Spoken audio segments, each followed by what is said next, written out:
Corsi Nation. This is Jerome Corsi, and we have with us again today Cregg Lund. I'm very pleased about it. We're going through his book, Silicon Satan.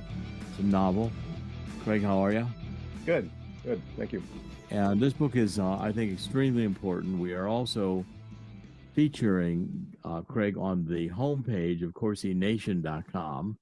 So if you'll scroll down, you'll see Cregg will show you here. Scroll down on the page. Chris will show you here, and you scroll down, you'll see a section devoted to Cregg Lund, and that's where, in fact, if you go into that section, you can see sections from his new novel that's in progress, as well as videos he's put together of illustrating various of the scenes in the books.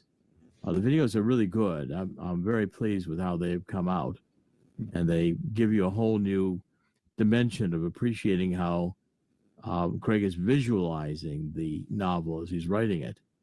So I'm very pleased with how this is developing, and I think, Cregg, it may take a little bit of time, but I think you'll be developing a following, and I think it's already started to happen.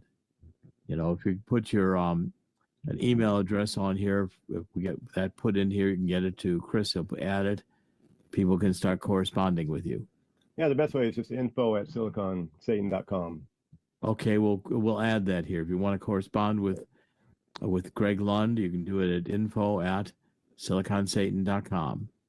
I didn't realize how much time sorry, I didn't mean to interrupt you. But no, that's sorry. I didn't realize how much time I'd be spending answering these emails. I get a lot of these emails coming through. Well, that's good. That's how you build a fan base. And of course, you know how to database them and to get a list and do all of that. Yeah. Those are your fans, and they'll be, if they read one of your books, they're going to read all of them. So you're building a career here. Silicon Satan, I think, is a really important book. It details Cregg's experience. Cregg was a very accomplished programmer, a technical guy out in Silicon Valley, and had a good career going. Was initiated into the satanic sects that really rule Silicon Valley. They also rule Hollywood. They rule the elite political circles in New York and around the world, Washington, D.C. And what Cregg's book is doing, his novels and his writing are doing, is bringing to light the really, the demonic nature of a lot of these worlds that are just simply inaccessible. Most people think, how could this be? I mean, the first reaction is, this is too outlandish. This couldn't be happening. But it is happening, right, Cregg? It is happening. It's interesting because we started working on this book years ago. And it's very interesting how the rest of the world has finally caught up to what we were talking about all those years ago and then finally put out. I was kind of wondering if people would be interested, but the timing is just, I'm amazed at how much has happened in the last 5 years. Well, especially right now. I mean, you've got the P. Diddy trial going on. We're finding out new revelations about the Epstein tapes and the Epstein materials. And I think virtually everything that we're finding out is exactly what you predicted would be the case. Yeah, pretty much, unfortunately. I mean, the whole world knows what adrenochrome is now. I've known about it for a long time, and I didn't think anybody would ever know. I didn't think the world would know about it, but it's all over the place. Well, you can see the effects on certain people as well. When they get hooked on it and then they get pulled off of it. Like Justin Bieber, for example, he's going through withdrawals. You can see it. You can see him aging. Yeah, I mean, it's a hormone that's produced when babies or infants are caused to feel excessive fear, and it's mined out of their systems. Yeah. I mean, they kill them first and then get the adrenochrome? How is it done? Well, they have it down to a science. It's all biology. They know how to raise certain levels of certain hormones in children, especially, and how to harvest the drug they want. You can drink it directly, I guess. Drinking the blood directly. I think a lot of people do that. But I think most of the people you see in Hollywood that are just never aging, they're getting a refined version of it. You know, the rituals is fun, but they need that to keep going as well. And they get it. Do they kill the children to mine it? I suppose, yeah. I've never been involved in that process, but yeah, I suppose they they do, ultimately. I'm not really sure how it works. It's coming out more and more. More and more people are doing a lot of research on the exact science, and there's everything from kids in cages, that have never seen the light. I don't have any proof of that, but it wouldn't surprise me. I mean, to just trying to synthesize it, but I don't think that's possible. Well, the nature, the Silicon Valley nature, the whole thing is so dark and demonic that you can almost imagine anything happening. But what you experienced was that if you're going to get to the higher levels in Silicon Valley, to the God levels where you're making huge amounts of money and have all kinds of power, you're only going to do that through joining the satanic rituals, and then there's no escape. And it's even beyond that. The people that go that level, they want more than just money and power. They think once they get there, they're gonna live forever and be gods. And that's their ultimate goal. Their ultimate goal isn't to just get rich. There's a lot of different ways to do that. Their ultimate goal is to get rich and then use that money to live forever. Outdo God. They truly do think they become transhuman. They do. They really do.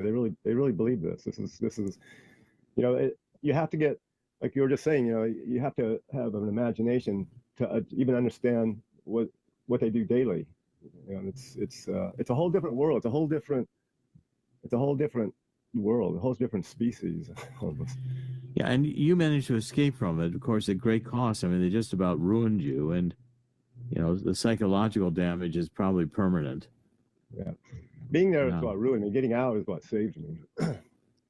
Getting out is what saved me. And talking to some of these people that have been contacting me, I've never really come out and said it, but I really didn't have to go through a lot of the rituals. And the reason why I've never said it is because I don't want people to think that I'm just in denial.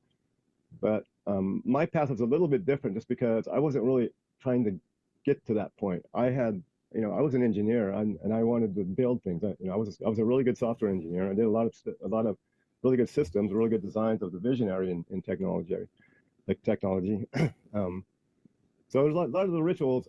I was an observer to a lot of them, but I didn't participate in all that many, which is why I kind of stayed at the engineering level. I never really got into the management. And then when they started trying to push me into that and trying to get me to do these rituals, that's when I started panicking and needed to get out, because there was no other way. Up until that point, I was pretty naive. I thought, okay, this stuff is going on, but it's just a group of weirdos. And then I realized, no, this is their life. This is what they really believe. Not only do they believe it, but they live it. And they've been living it for a long, long time, this group of people. And I'm about to get stuck in it. I got to get out of here. So I did. Right. I'm sure you felt panicked over the idea that you had to get out. Yeah. Yeah. Kind of. Okay. I want to focus. There's part of the novel that really starts focusing on Hawaii, Mm-hmm. and it has some really unusual significance. And so, where in the book does it come up? You begin to discuss it, and then you focus a whole section on Hawaii. Tell me in the novel how it fits together. Well, I start with a story about an ancient couple, and it's sort of a typical story. I learned about a lot of this when I lived in Hawaii for a couple of years when I was working on the Keck telescope, and then I went back a lot. We were going there back and forth a lot. But I start off with a story. It's a typical story, of a couple, and I kind of tried to explain that in ancient Hawaiian culture there was two completely different classes: the elites and then the commoners. I forget what to call them now. Anyway, and the elite. Okay, so this island is out in the middle of nowhere, and these weren't fishermen and they weren't farmers. There was no pigs or lobsters or quail on the island at that time. That came later after Cook discovered, and the Europeans brought all that stuff in. So what were they eating? And these guys were, the elites were something called Hawaii time, which basically means laziness. Laid back, sit on the beach, and be fat and lazy. And I don't mean to disrespect the Hawaiian people, but this is part of their culture, as far as I learned. Maybe I'm wrong, but it's hard to deny. I mean, you know, Captain Cook was eaten on the beach at Ave. But anyway, so the ali'is would use the commoners for slave labor and for food, and they were very successful at it. They were a very successful cannibalistic society. Most cannibalistic societies. Sorry, but there's a big storm here. I'm getting a lot of static. Are you guys getting it? No, it's okay. We're hearing you fine. Okay. So the Hawaiians are very successful cannibalistic society, mostly by necessity. They had to make it work out there because they're out there in the middle of nowhere, alone. Right? And if you look through history, if you do a little bit of study, you'll find that most cannibalistic societies sort of implode. They start going crazy, and part of the problem is that it gets too they don't regulate well enough. And the Hawaiians did a really good job of regulating their cannibalism, you know, their ways and means of cannibalism, their rituals. And I think that there's a couple of reasons why I think the elites are very interested in Hawaii. One is because they like the seclusion, but two, I think they're drawn to all the evil and leftover unclean spirits that are still there. You know, it gives them power. So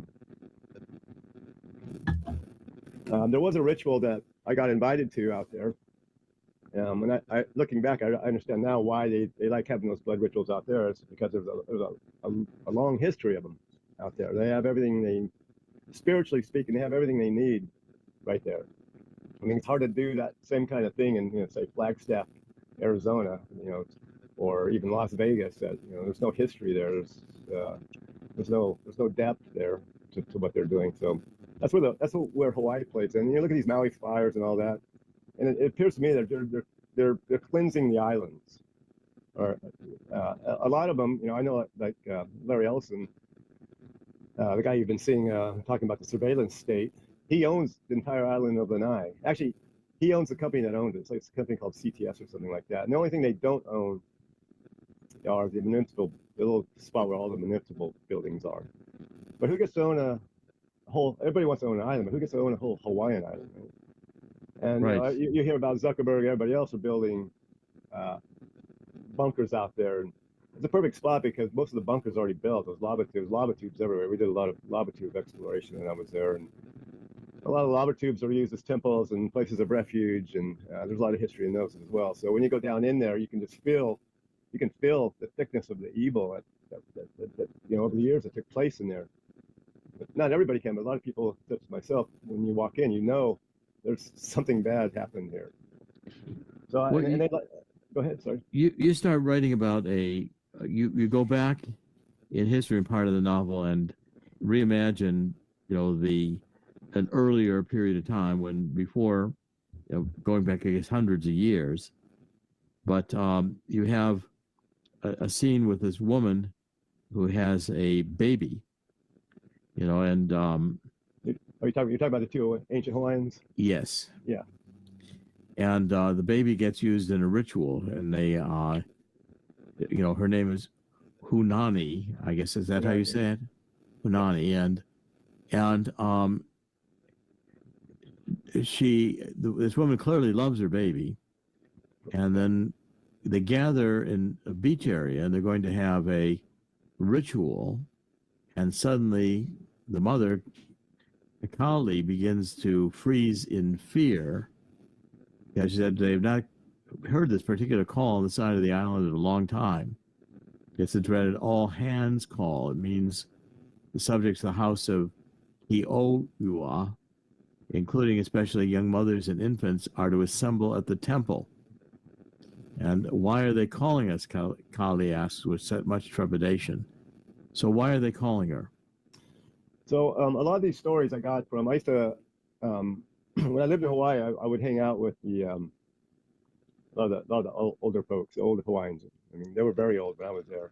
They're long gone now, of course. The whole culture, I went back not too long ago. The whole culture is different over there now. It's become a lot different. But anyway, I got all these stories from those people, and that kind of ritual that I'm writing about was pretty common.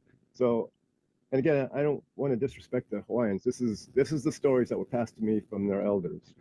But it was the reason why they have these things called the baby luau. It's a 1 year celebration, and that's when you actually name your baby. And the reason why they will tell you it's because babies had a high death rate, and you didn't want to name your baby until you were sure it's going to survive. And that's true, but the death rate was because these babies were being eaten, not because they were dying of disease or anything like that. I mean, they would, of course, but you didn't want to name your baby. You weren't even allowed to, actually, because they may get chosen. And if the baby's got a name and the village loves it and it gets chosen, you're supposed to be proud of that fact. So you don't name your baby. You take care of it and everything, but you don't really bond with it, until you pass that 1 year when it's out of danger. Of course, it's not always out of danger, but at least it's not going to be in one of the dreaded, baby rituals. So the baby ritual begins, and the baby is ultimately taken, right? And she's taken from her, and killed in this blood ritual in which the baby is sacrificed, and they eat the baby, correct? Correct. Yeah. They cook the baby and eat the baby. And that's what these elites are doing today. They've taken that ritual and ran with it. That's why it's not anything new. People think this is new. It's not. This has been going on for a long time. What's the fascination with eating babies? Well, I think because first of all, it's innocence. It's God's. It's evil. It's evil. It's God's most precious being. Right. So you're thumbing God, and there's that adrenochrome aspect. Even though they probably didn't. Well, I'm sure they didn't understand the biology back then. They knew that when you do these things to this creature, you can get these certain effects out of it, and the effects are, narcotic sort of. Right. And they use that to talk to their demons, and they're just being manipulated by the demonic world, by the unclean spirits. Same ones that Jesus was fighting in the cemeteries are still here. Yes, I mean it's a very tough part of the book to read, because again, tough to talk about too. I'm sure it is. Well, you've got some of the white sailors who are here, and they kill them, but they don't eat them. They bury them. Why is that? That particular story is an interesting story. It was father-son captains. The father had the big ship, and the son had the small companion ship, and this was back in the 1700s, and they were going back and forth to Hawaii from the mainland, and they got separated, and the father's ship went over to Maui, and the son's ship ended up on the coast of the Big Island, on the west coast of the Big Island, where King Kamehameha lived. And there was a big fight. There was a lot of in-wars going on between the islands at that time, and Kamehameha was king of the Big Island. And so he commandeered that boat, and he killed the sailors, but he ritualized them because he wanted that boat and the power that came with it. He kept two of the sailors. I can't remember his names. One of the sailors ended up being a governor later on out there, but he kept two of them to run the ship, and he basically won the arms race. So he took over all the islands using that one ship. I mean, because they had cannons, so he could just pull into a village and start blasting away, and they would surrender. But they didn't. I actually was in that cave. I found that. Some friends of mine, we went searching for that. We found it. It's pretty interesting. It's very interesting to see it. But someone had put a baby in. There was a baby bones in there. Not too far away is another cave that's just full of bones, full of human bones. And we got caught trying to get into that one. Well, and also the mother eventually is raped and killed. Her head, they bash in her head. I mean, so you got a blood ritual in which King Cam, that's the king, devours a piglet which looks like a human infant instead of the actual human baby. But So in other words, this is, I guess, where some of the piglet roasting occurs. I guess it's very similar to baby roasting. Yeah, so the story that I heard from these elders was that the missionaries brought in the Kahlua, the piglets to replace the human babies to get them to stop doing that. Right. A human piglet looks kind of like a baby. They kind of look kind of similar, pink, cute. So yeah, they got them to do. That's where Kahlua pig comes from.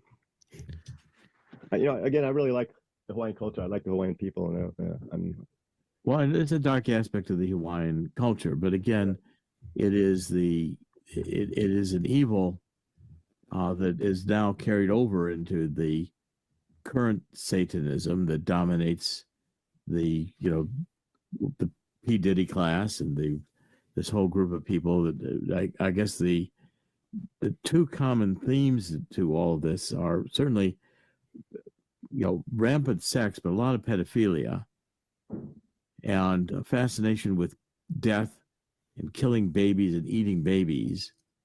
And life has no particular meaning to these people. I mean, it's a very well, their lives do.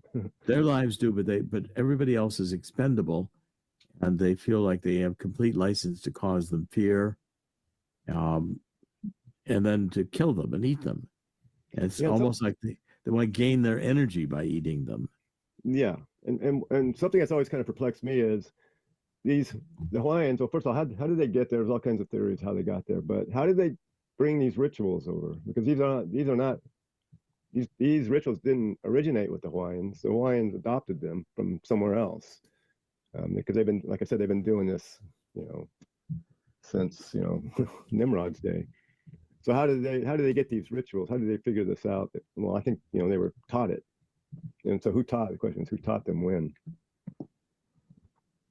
And do you have an answer for that? No, I've never been able to. There's a lot of people that do that kind of research, and there's different theories. I'll let them figure that one out. But it is interesting. Right, the Hawaiians didn't start using baby pigs in their luau's until after the Europeans introduced swine to the islands in the late 1800s. Right. And so the luau's go back thousands of years. So the luau's go back to ancient times in Hawaiian history. They were important rituals, but they didn't use pigs. The Christian missionaries did two things when they arrived in the 1800s. They planted thorny mesquite trees all over the island to force the Hawaiians to wear shoes. Mm-hmm. And they established maritime laws, which, among other things, outlawed cannibalism. Right. Okay, so the Kahlua pig wasn't a pig. It was really a human baby to start with. Right. Right. Okay, so again, that's another just dark aspect of this that is a backdrop of the story. There's a lot of evil always looming in the background of the story. Right. You can see the way the characters are acting has a deeper context that is just dark and evil. So if you knew that all this stuff was taking place on a certain piece of property, would you actually want to buy that property? Would you want to even be anywhere near it? Every time these elites find that something like this, they gobble it up. They want it. That's why they like Hawaii. Like I said, there's two reasons. One is they like the unclean spirits, and they like the isolation. Well, and they kind of both go together. That it's isolated. It's of course, until recently, it was hard to reach. Mm-hmm. Take a lot of time to get there, and it's not easy to reach Hawaii out in the middle of the Pacific. And the distances in the Pacific are twice the distances in the Atlantic. And the Pacific is twice as big as the Atlantic. It's a huge ocean. And people don't realize it who haven't crossed it. Of course, in an airplane, you can do it in a matter of 17 hours from New York. You could be in Alaska. I mean, from Seattle, you can get Australia. there. From Hawaii. Seattle, from Seattle, you can get there in 5 hours. 5 hours, yeah. It takes about, I think it was 13 or 14 hours from New York. because it depends, but I think it's a long flight. I've taken it many times. It's a long flight. It's a long flight. Yeah.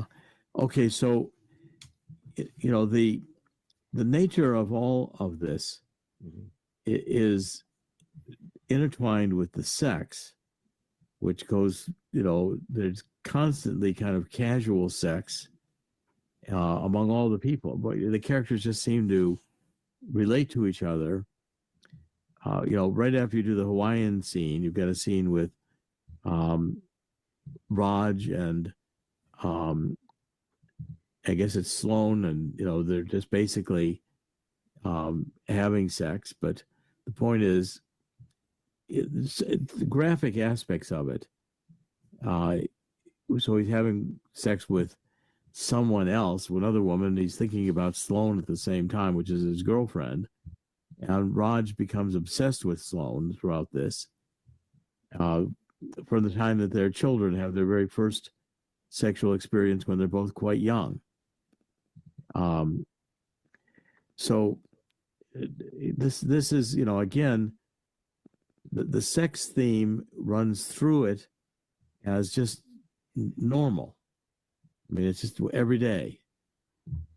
Right. So all the taboos, all the things you're not supposed to do are broken. So you start with, you know, breaking sex taboos, and then you get into, you know, maybe homicide, or, you know, it's a progression. You know, it's meant to break down all of your moral, you know, get rid of your moral compass. That's the whole design. And so, you know, that's why you know, it's easy to start with sex, start doing crazy sex stuff, and it, you know, it's fun, it feels good, it's conquering, you know.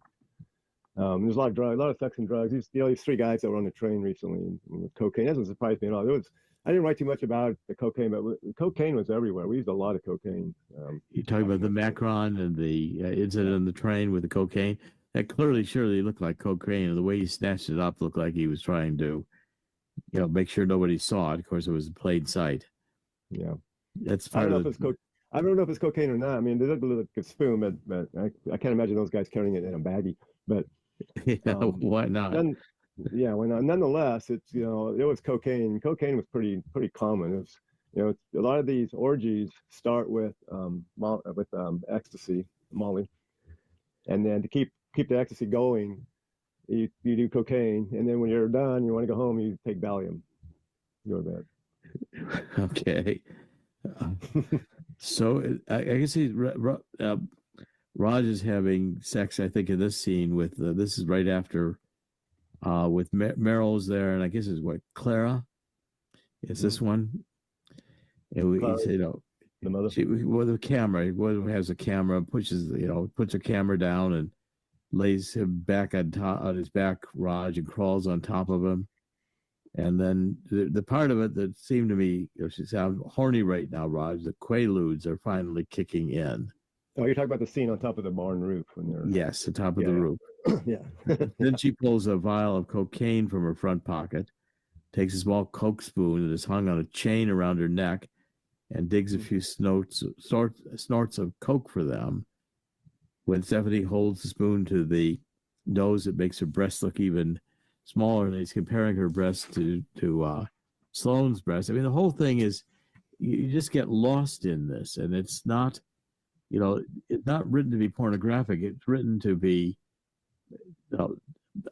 it's like the drugs and the whole experience, the evil, all mixed together in this bizarre combination and formulation, which has a world in which there's just no good at all. I mean, it's all just power, enjoyment, bizarre.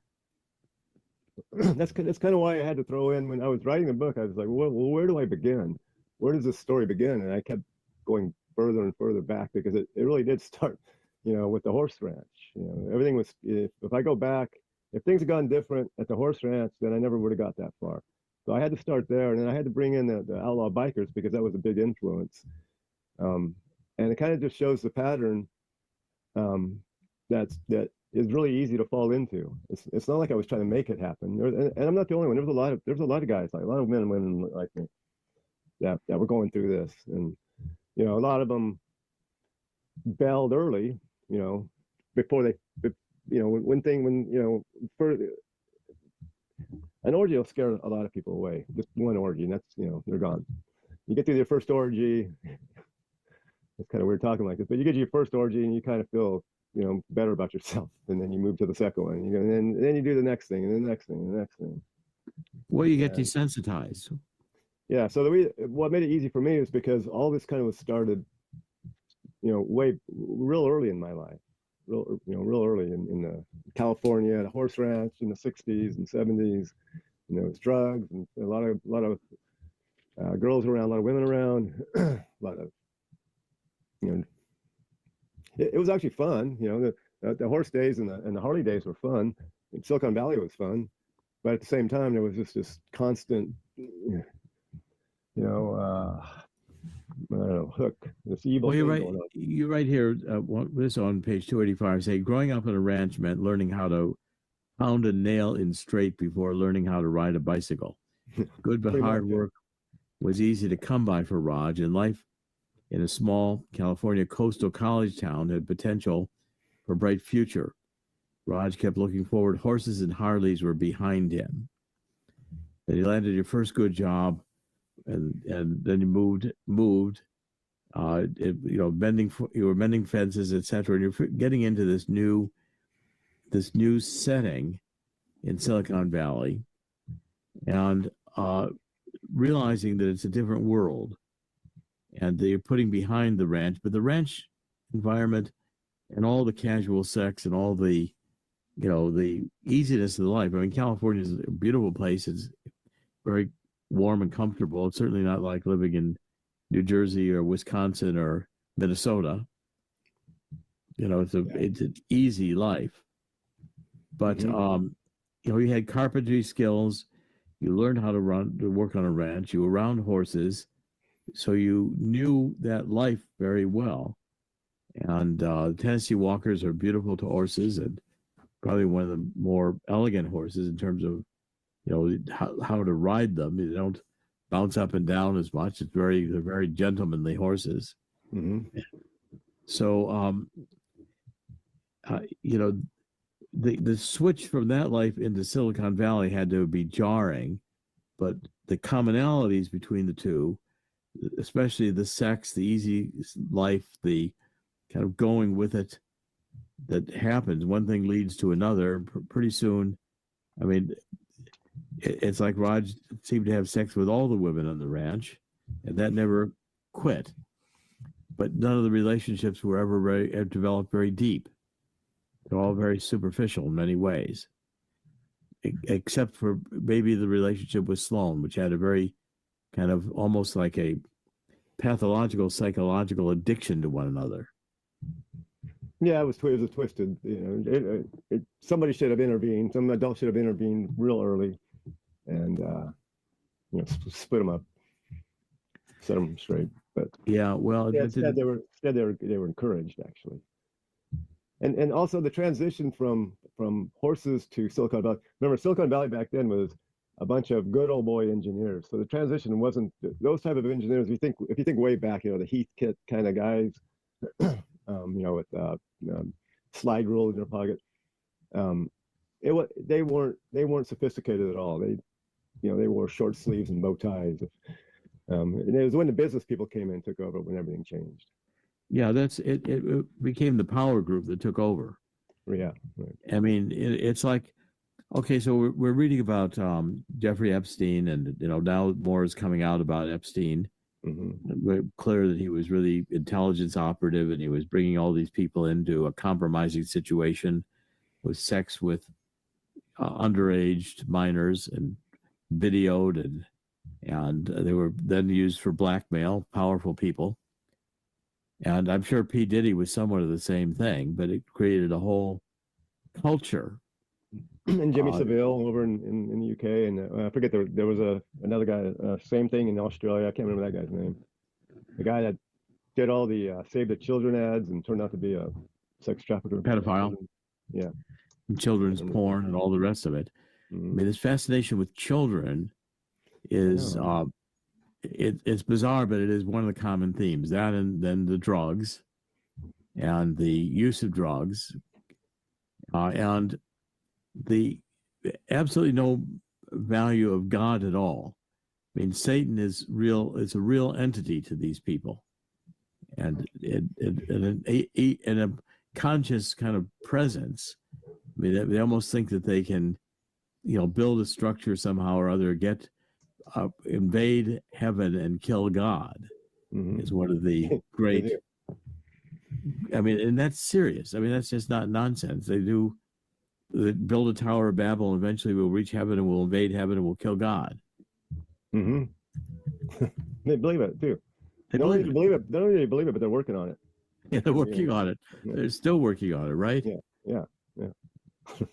And then, the result of all this is that, so you see background with drugs, and you see Zelensky, who is, known to do a lot of cocaine, and then these people cause wars. They cause horrible destruction. They cause economic disarray. They destroy the middle class, and the godless nature of the whole thing is dark. I mean, the whole thing is just dark. It's dark to us. To them, is it exciting? What is it? What draws it? Is it just a sense of? It's to them. It's escape. It's an escape plan. They got to get off this prison planet. They have to get the right guy back in the throne room. Their guy Hasatan. They don't call him Satan. They don't call him Lucifer. They call him Hasatan. Why do they do that? I don't know. I think it's a Hebrew. It's like Hamashiach, Hasatan. I don't know. Hasatan. Yeah. It's like HA apostrophe. Yeah, you do that. That's in the book. You do that. I see that. It took me a while to kind of catch on to that. But I think it's their way. I think it's their way of just sort of distancing themselves or separating themselves from the Satanists and the Luciferians. And I mean, even though they use a lot of that magic, they really despise people like Aleister Crowley because he made it look bad as far as they're concerned. We joke around about these guys, but we're talking about the most powerful, rich people on the planet, and a lot of them you don't even know who they are. You've never even heard of them. The people you hear about are usually puppets, or they are trying to be heroes. They're either being used or they're trying to infiltrate. I tend to put Trump kind of in that infiltrate because he's surrounded by these people. I know he knows who they are. I know he knows about it. I don't think he's one of them. He could be. I mean, they are clever, but I get the feeling that him and a couple others they're really making an effort to infiltrate, but they're not gonna succeed. I mean, I hate to say it, but they're not going to. There's too much for them to get up against. No, they're not going to succeed. I mean, it's not. It's in the end, God always wins. I mean, they're just so deep into this. So the first book, really, I think, it's subtitled "Software Engineers' Narrow Escape from the Luciferians' Elite Satanic Control over Silicon Valley," and that could easily be written over Hollywood or over Washington or or any of the capitals of the world where these power circles are, and the globalists, and the novel it takes you through.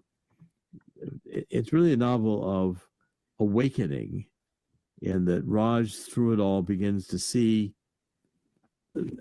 not so much the evil, both how banal it is. I mean, how vacuous it really is. Because it's just repeat sex, repeat drugs, repeat rituals, blood rituals. I mean, it's just a entrapment in evil that languishes about in all this evil and doesn't really escape it. It mires in it. And so the first book ends with the escape, with you getting out of all this and the difficulties of getting out of it, how, alone, isolated, without any money, without any power, without any connections, abandoned, and have to figure out a way to survive and to pull yourself back together and get together again over a life that was really destroyed. not to mention the extremely low self-esteem you walk out with after all that. Right. So suddenly you were powerful, successful, you had everything you wanted, and then the next day your credit cards don't work. You have nothing. No money, no place to go, no friends. You're just abandoned and not in particularly good shape. No. Because you've gone through all this sex and drugs and rock and roll, and you're now, withdrawing from all that, and it's a horror show to survive it all. It's a miracle you did survive. Now, what's the second book going to do? How are you going to go? How are you going to follow this with the second novel? Well, the second book, believe it or not, I want to go deeper into some of. I know some people complain that it was too graphic, but I held back on quite a bit. I would kind of like to go deeper with what they really are doing on their side. Like when I talk to you, I realize that when I'm talking to people like you think that they know that they're evil. I'm having a hard time explaining it, but I want to try to explain how they don't think of themselves as the evil ones. They think of themselves as the smart ones who are going to save humanity, or their version of it. And we're the dumb ones. We're the bad ones. We're the ones that they got to get rid of. So I'd like to try to get into that a little bit more. I also want to maybe save a couple of the characters, even though it wasn't part of the original story. But I got a couple different ways I can go with it. I've got a lot of material. I just have to organize it now. Well, it's going to be fascinating to see what you do with it, because the first book gets the relationships in the first book, and many of the characters Raj and Sloan go all the way through the book, and there's other characters that come in and out of the book and are still, but as a cast of characters, that are all kind of lost in the same world and are dependent on each other, but yet don't have any real deep relationships to each other. I mean, the relationships are all based on the drugs and the sex, and the feeling of somehow superiority and power. It's a very seductive world. Yeah, it would be real interesting to rewrite this story from the Lee Nelson's perspective, because from his story is success in Silicon Valley. He didn't escape. He liked it. He stayed with it. He succeeded. He's thriving, until it comes to an end. Right, until it comes to an end. And that could be a very interesting end. Yeah, I mean, it could be if he tries to escape, or if he just dies still immersed in it. He can maybe have him. Maybe the last scene is him in a cryogenics. Yeah, right. Coffin. Well, they do want to extend life, and they do think they can live forever, and so they are seriously pursuing this type of perpetual life extension, and they think that somehow they've graduated into a class where they are now worthy of, or self-appointed into, or have achieved the status of. It's hard to say, put it in words, but they're entitled. Yeah, they suddenly become entitled. And they use their own success as proof. They like to say, well, if our God was the bad God, why are we so successful? Why are we doing so well when you're not? Right. And that's always been the seduction of Satan from the beginning. God can't make this place work. You're going to die. I can make this place work. Right. Yeah. God doesn't want you to have that tree of knowledge, because if you ate that tree of knowledge, you know how bad God screwed up and didn't succeed. Well, I'm here to fix it. I'm here to make it perfect. All you have to do is follow what I tell you to do. That's pretty much sums up what they believe. Yeah, it's the Garden of Eden story all over again, in a modern technological state where they've got all kinds of tools of technological wonder to achieve their goals. They can think about instantaneous communications across the planet. They can think about intercontinental interstellar travel. They can think about all kinds of things which are unimaginable for previous generations. The computers, merging human beings with computers to produce a, transhuman intelligence. All these things which they then contemplate and become kind of tantalizing to them. They're so near to success to achieving them, they think, that they can become gods themselves and are entitled to become gods themselves. I mean, it's a fascinating study in psychology, and Yeah. this is certainly not. These are not things that Freud ever kind of imagined.